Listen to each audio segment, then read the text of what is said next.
In the beginning, Toyota created Lexus. And then Honda made Acura and Nissan Infinity. And Hyundai looked on and thought, I'll have some of that. And so it created its own posh car brand. Behold, our new brand is Genesis. Please go buy them. Now enough biblical references.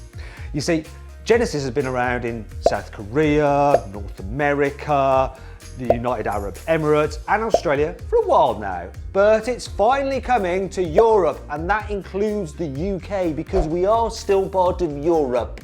Well, geographically at least. The new car is the G80, oh yes, and it's basically a Korean version of the Mercedes E-Class. And here's the carwow top 10 things you need to know about it.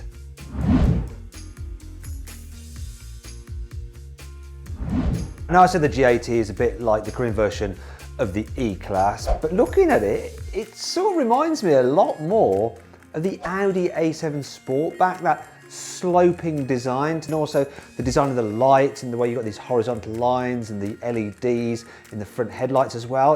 It is quite Audi-ish. Then there's the crest grille. I like the look of. Brilliant in America.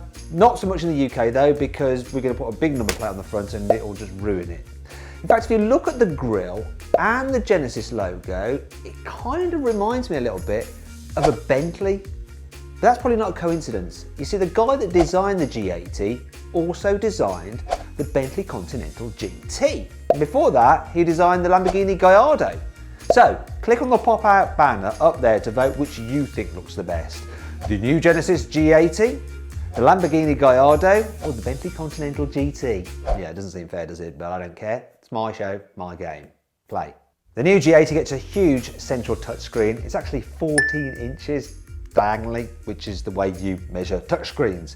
It's clear, it's bright, and if you want to input addresses to the sat-nav, you can do that by using a little touchpad between the two front seats, though it is quite small, so it's going to be hard to draw on room images like you can in some German cars. Oh well. The car also gets augmented reality satellite navigation, which means it uses a forward-facing camera which sends a feed of the road ahead onto the screen, then superimposes directions on top of that so you never make a wrong turn. That's something Mercedes was first to do on the A-Class. Now the Genesis also gets a huge digital driver's display, this time 12 inches. It's nice and bright yet again, and you can have it in either 2D or 3D view.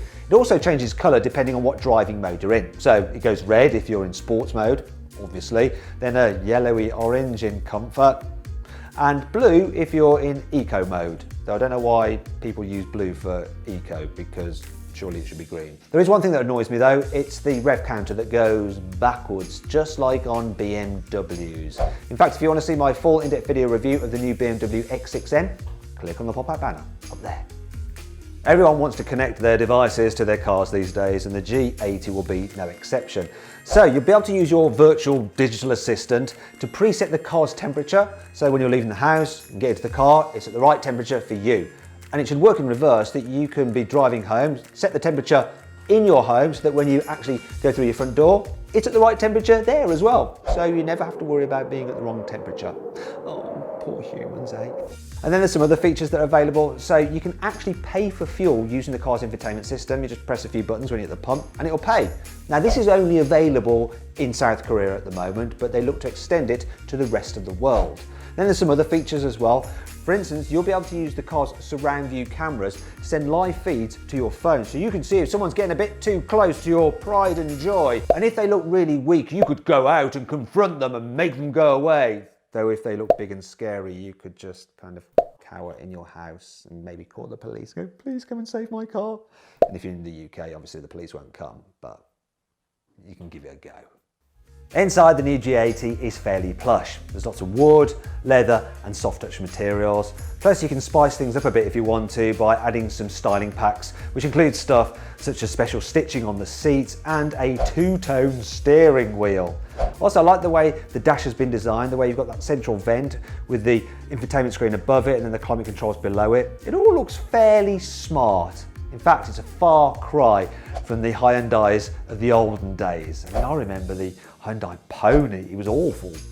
This new Genesis model is fitted with something that's called machine learning.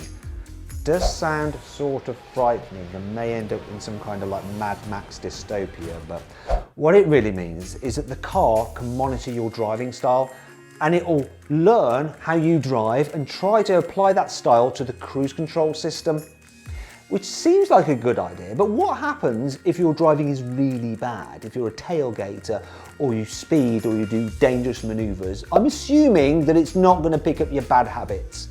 At least I hope it won't. There's no newfangled electrification technology used on the G80. It relies solely on the good old-fashioned internal combustion engine. So there's a 2.5 litre petrol with 300 horsepower, a 3.5 litre V6 petrol with 380 horsepower and a 2.2 litre diesel with 210 horsepower. You've got an 8-speed gearbox, automatic obviously, on every car as standard, and they're all rear-wheel drive, unless you pay some extra for all-wheel drive, which you can do.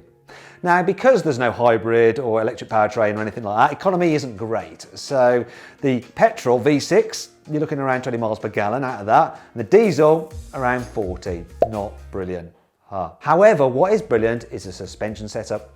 So it uses a camera to read the road ahead, it can spot bumps and will set up the suspension accordingly so you don't feel those bumps. Like Mercedes, you can get the car with acoustic glass, which is basically double glazing so you don't hear any kind of annoying noise from the outside. There is some annoying noise though. It's fake engine noise pumped in through the speakers to make the car sound more sporty. Though why bother? Why not just have it quiet? It's an executive car.